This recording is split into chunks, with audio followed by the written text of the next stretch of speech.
श्री गोपेश्वर महादेव वृंदावन की कथा।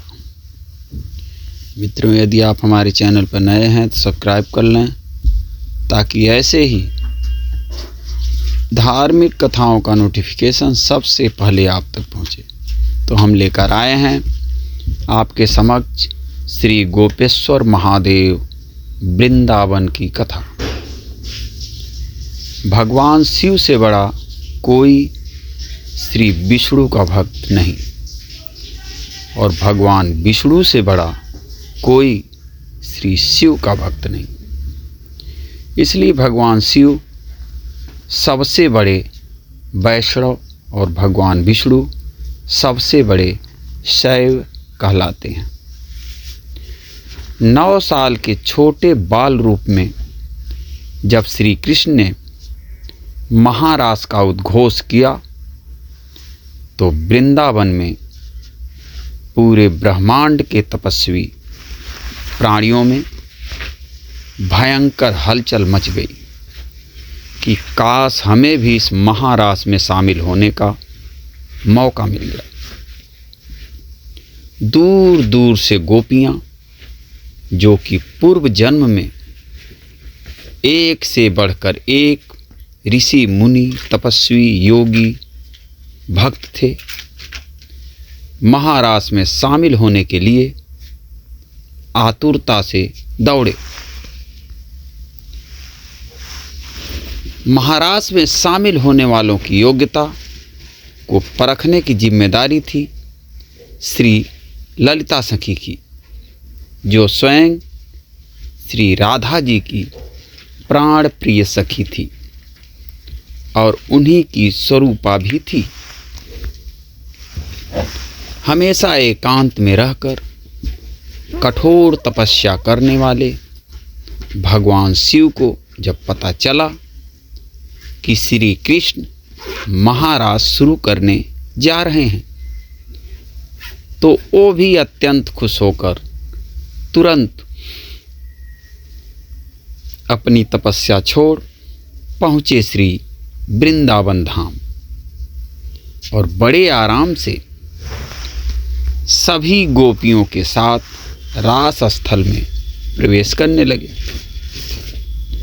पर द्वार पर ही उन्हें श्री ललिता सखी ने रोक दिया और बोली कि हे महाप्रभु, रास में सम्मिलित होने के लिए स्त्रीत्व तो जरूरी है। जब भोलेनाथ ने तुरंत कहा कि ठीक है तो हमें स्त्री बना दो, तब ललिता सखी ने भोलेनाथ का गोपी वेश में श्रृंगार किया और उनके कान में श्री राधा कृष्ण के युगल मंत्र की दीक्षा दी। चूँकि भोलेनाथ के सिर की जटा और दाढ़ी मूछ बड़ी बड़ी थी, इसलिए ललिता सखी ने उनके सिर पर बड़ा सा घूंघट डाल दिया, जिससे किसी को उनकी दाढ़ी मूछ दिखाई ना दे। महादेव भोलेनाथ के अति बलिष्ठ और बेहद लंबे चौड़े शरीर की वजह से वो सब गोपियों से एकदम अलग और विचित्र गोपी लग रहे थे, जिसकी वजह से हर गोपी उनको बड़े आश्चर्य से देख रही थी। महादेव को लगा कि कहीं श्री कृष्ण उन्हें पहचान ना लें, इसलिए वे सारी गोपियों की भीड़ में सबसे पीछे जाकर खड़े हो गए। अब श्री कृष्ण भी ठहरे मजाकिया स्वभाव के और उन्हें पता तो चल ही चुका था कि स्वयं भोले भंडारी यहाँ पधार चुके हैं। तब उन्होंने विनोद के लिए कहा कि महाराज सबसे पीछे से शुरू किया जाएगा।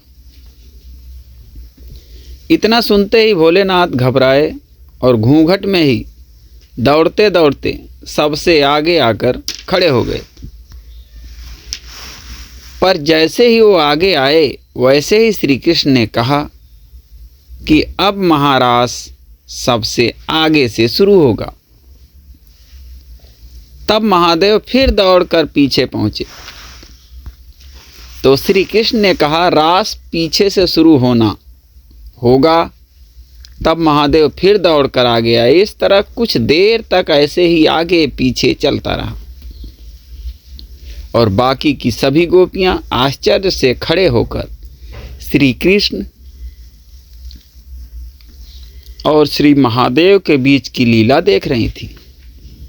वे यह सोच रही थी कि ये कौन सी गोपी है जो डील डौल से तो भारी भरकम है, पर बार बार शर्मा कर कभी आगे भाग रही है तो कभी पीछे, और ऐसे लग रहा है श्री कृष्ण भी इसको जानबूझकर हैरान करने के लिए बार बार आगे पीछे का नाम ले रहे हों। कुछ देर बाद भी कृष्ण ने कहा कि महाराज सबसे पहले इस चंचल गोपी से शुरू होगा जो स्थिर बैठ ही नहीं रही है। यह कहकर श्री कृष्ण ने भोलेनाथ का घूंघट हटा दिया और आनंद से उद्घोष किया, आओ गोपेश्वर महादेव, आपका इस महारास में स्वागत है। और उसके बाद जो महाउत्सव ऐसा हुआ कि ऋषि महर्षि भी हाथ जोड़कर नेति नेति कहते रहे। इस महारास के महासुख को शब्दों से बयान नहीं किया जा सकता। तब से आज तक भगवान शिव शंकर वृंदावन में गोपेश्वर रूप में ही निवास करते हैं।